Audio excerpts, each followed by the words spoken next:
Bonjour, je vous salue, vous qui me suivez sur cette chaîne, Professeur Loukwame René sur YouTube. Moi aussi qui me suivez sur TikTok, qui est Histoire africaine du professeur Alou. Voilà. Yo Marie vous salue, mon petit-fils.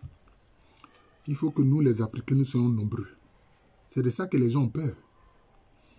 Et il y a des gens qui viennent parler de limitation des naissances en Afrique. Ils sont sérieux là. L'Afrique est sous-peuplée.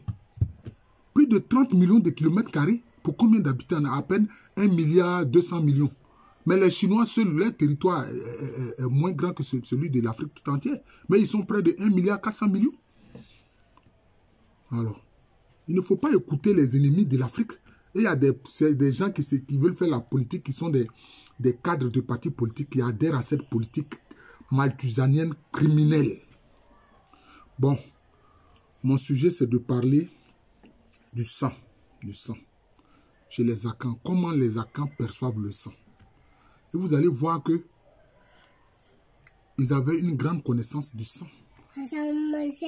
Dans beaucoup de langues Akans, le sang est appelé Moja. Moja. Bon, en tout on dit Moja, en Agnon on dit Moja. En Zema on dit Moja. C'est la même chose.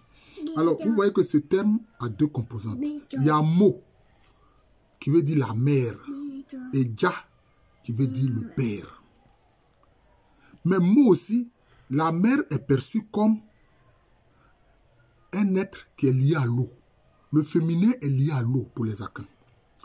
Et Ja, qui est le père, ça désigne le père, mais aussi ça veut dire le feu. Donc, on voit bien que pour eux, le sang se compose de l'eau et du feu. Moja, l'eau et le feu. D'ailleurs, le feu est appelé Ja dans beaucoup de langues Akans. Alors, on voit bien qu'ils ont raison parce que regardez le plasma sanguin. Le plasma sanguin, qui est un élément assez liquide, c'est un élément liquide qui compose 55% du sang, du volume sanguin. Ça fait 55% du volume sanguin. Donc, ça veut dire que l'élément même liquide, donc féminin, est plus important. D'où d'ailleurs le fait qu'ils disent d'abord mot avant de dire ja. Voilà. Et puis cet élément lui-même est composé d'eau à 90%. Le plasma, notamment c'est le plasma. Le plasma sanguin fait 55% du volume du sang. Et puis, il fait 90% d'eau. Vous voyez. Maintenant, il y a d'autres éléments comme le sel, les lipides, les hormones, etc., riches en protéines, etc. Bon, voilà. Tais-toi. Et puis maintenant, c'est composé de quoi? De globules blancs et de globules rouges. Le globule blanc, c'est l'élément liquide.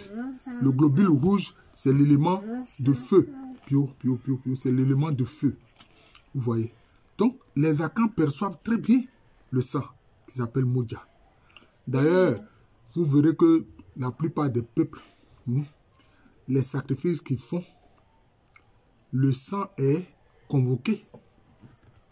Quand on sacrifie les animaux, c'est-à-dire les volailles, les moutons, etc., c'est le sang qui est convoqué. Vous avez vu Moshe, appelé Moïse, quand il a fait son rituel en l'honneur du Dieu Yahvé, qu'est-ce qu'il a fait? Le peuple a été aspergé de sang. Et quand il fallait protéger les Hébreux, les frontons, les linteaux de leurs portes ont été aspergés de sang. Ouais. Les Africains aussi, notamment les Akans, ils faisaient aussi des sacrifices d'animaux, de volailles. Et le sang était très important. D'ailleurs, c'est le sang qu'on utilisait pour badigeonner les tabourets royaux, les tabourets ancestraux. Voilà.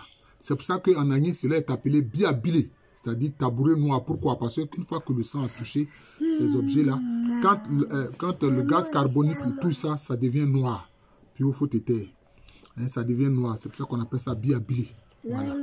Alors que, à contrario, notamment les tabourets des comiens, c'est-à-dire les médiums traditionnels, là, eux, les tabourets est blanc. Parce que c'est badigeonné avec du kaolé. C'est badigeonné avec du kaolé. Donc, vous voyez que les Akans avaient une très bonne perception de ce qu'est le sang. Voilà. En intérieur, il y a l'élément féminin et puis il y a l'élément masculin. C'est très important. D'où le nom qui est donné au sang. Mo, Dja. Voilà. Mo, la femme. Dja, l'homme. Mo qui renvoie à l'eau, au liquide.